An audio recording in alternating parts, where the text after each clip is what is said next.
বাহিৰত এটা কংগ্ৰেছ বিজেপি ধৰ্ম আন্দোলন ভাষা আন্দোলন কত কি চলি আছে কিন্তু মই ভাবো যে আমি যদি বাহিৰৰ আন্দোলনবোৰ নকৰি যদি প্ৰত্যেকঘৰ মানুহে অভিভাৱকে যদি ঘৰত যদি তেখেতসকলে নিজৰ নিজৰ ল'ৰা ছোৱালীক বা আমি নিজেও আমাৰ ফালৰ পৰা যদি আমি নিজৰ ভাষাটো ভাল পাবলৈ শিকোঁ যদি আমি নিজৰ ভাষাটোৰ প্ৰতি অকণমান আগ্ৰহ দেখুৱাওঁ তেনেহ'লে হয়তো আমাৰ পৰিস্থিতি আগতকৈ বহুতখিনি ইম্প্ৰুভ হ'ব হয়তো আন্দোলন কৰি ফুৰিব নালাগে গতিকে মই বিচাৰোঁ যাতে এই অসমীয়া গ্ৰন্থবোৰ বুলি কোৱা নাই যিকোনো অসমীয়া গ্ৰন্থ যাতে সকলো ল'ৰা ছোৱালীয়ে আঁকোৱালি লয় তেওঁলোকে যাতে পঢ়িবলৈ অলপমান আগ্ৰহ দেখুৱায় কাৰণ নৱপ্ৰজন্ম হিচাপে আচলতে গোটেই অসম যিমান আমাৰ গোটেই জাতিটোৰ দায়িত্ব আচলতে আমাৰ ওপৰত আছে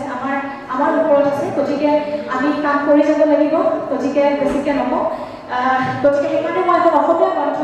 উলিয়াইছোঁ ইংৰাজী লিখা নাই গতিকে এই তিনিটা কাৰণতে আচলতে এই গ্ৰন্থ